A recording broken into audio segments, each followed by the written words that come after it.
দিনে গরম এবং রাতে শীতের কারণে মুরগির এই সমস্যাটা বেশি হয়। এই ভ্যাকসিন না করলে আপনার খামার নিশ্চিতভাবে ধ্বংস হয়ে যাবে এবং সবগুলো মুরগি মারা যেতে পারে। সাধারণত ফেব্রুয়ারি থেকে মার্চের শুরুর দিকে এই সময় মুরগি রানীক্ষেতে সবচেয়ে বেশি আক্রান্ত হয়। তাই আপনারা এই সময়টাতে মুরগির বিশেষ যত্ন নেবেন এবং যত দ্রুত সম্ভব ভ্যাকসিনগুলো সম্পূর্ণ করার চেষ্টা করবেন। আসসালামু আলাইকুম। লেয়ার মুরগির একটি অত্যন্ত ভাইরাস জনিত রোগ হচ্ছে রানীক্ষেত রোগ, যাকে নিউক্যাসল ডিজিজও বলা হয়।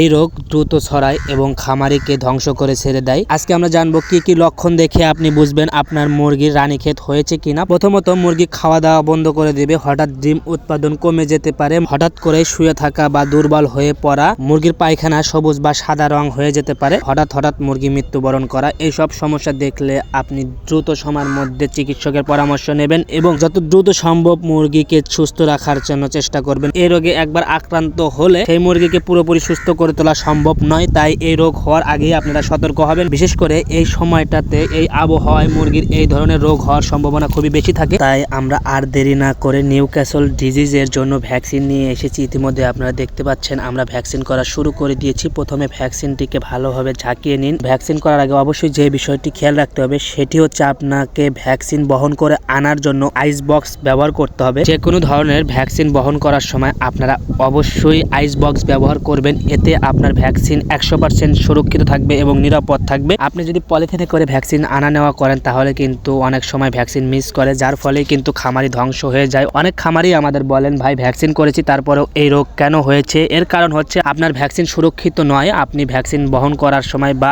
আপনি যেখান থেকে ভ্যাকসিন কিনেছেন সেই দোকানদার, সেই কোম্পানির ভ্যাকসিন ভালো আছে কিনা সেটি আপনাকে যাচাই করতে হবে। তারপরে ভ্যাকসিন ক্রয় করবেন এবং সেই ভ্যাকসিনটি খামারে নিয়ে এসে মুরগিকে প্রদান করার চেষ্টা করবেন। যেহেতু এটি কিল ভ্যাকসিন, তাই আমাদের খুবই সতর্কতা অবলম্বন করতে হবে। কোনো মুরগি যেন বাদ না যায় সেই দিকেও খেয়াল রাখতে হবে এবং এক মুরগিকে যেন দুইবার ভ্যাকসিন প্রদান করা না হয় সেটিও আমাদের খেয়াল রাখতে হবে। আমরা সেই বিষয়টিও নজরে রেখেছি। আপনারা যারা খামারে আছেন তারা অবশ্যই এই সময়টাতে নিউক্যাসল ডিজিজ রানীক্ষেতের ভ্যাকসিনটি করে নেবেন। এটি কিন্তু খুবই জরুরি। আপনি যদি খামারি হয়ে থাকেন তাহলে আপনার জানার কথা রানীক্ষেত কতটা মারাত্মক একটি রোগ। এই রোগ যদি খামারে একবার চলে আসে তাহলে কিন্তু আপনার খামার পুরো ধ্বংস হয়ে যাবে। আমরা সুন্দরভাবে দেখে শুনে সবগুলো মুরগিকে ভ্যাকসিন সম্পূর্ণ করেছি আলহামদুলিল্লাহ। এরপরে আমাদের যেটি কাজ হবে সেটি হচ্ছে আমরা এখন লাইচোভিট বা নাপা সিরাপ তাদেরকে সরবরাহ করব। নাপা সিরাপ বলতে মানুষকে খাওয়ানোর যে নাপা, সেই নাপার কথাই বলছি। ভ্যাকসিন করার পরে অবশ্যই যে কোনো একটি আপনি সরবরাহ করবেন। এতে আপনার মুরগি সুস্থ থাকবে এবং স্বাভাবিকভাবে চলাফেরা করবে, খাওয়া দাওয়া করবে। অন্যথায় আপনার মুরগির খাদ্য খাওয়া কিছুটা কমে যেতে পারে। এতে ঘাবড়ানোর কিছু নেই। ভ্যাকসিন করার পরে মুরগির স্বাভাবিক কিছুটা পরিবর্তন ঘটে। এই পরিবর্তন অস্বাভাবিক কিছু নয়, আপনি ভয় পাবেন না এবং আপনি আপনার কার্যক্রম ঠিক রেখে চলুন। ভ্যাকসিন করার সময় যেটি সবচেয়ে গুরুত্বপূর্ণ বিষয় সেটি হচ্ছে প্রতিটি মুরগিকে ধরে ধরে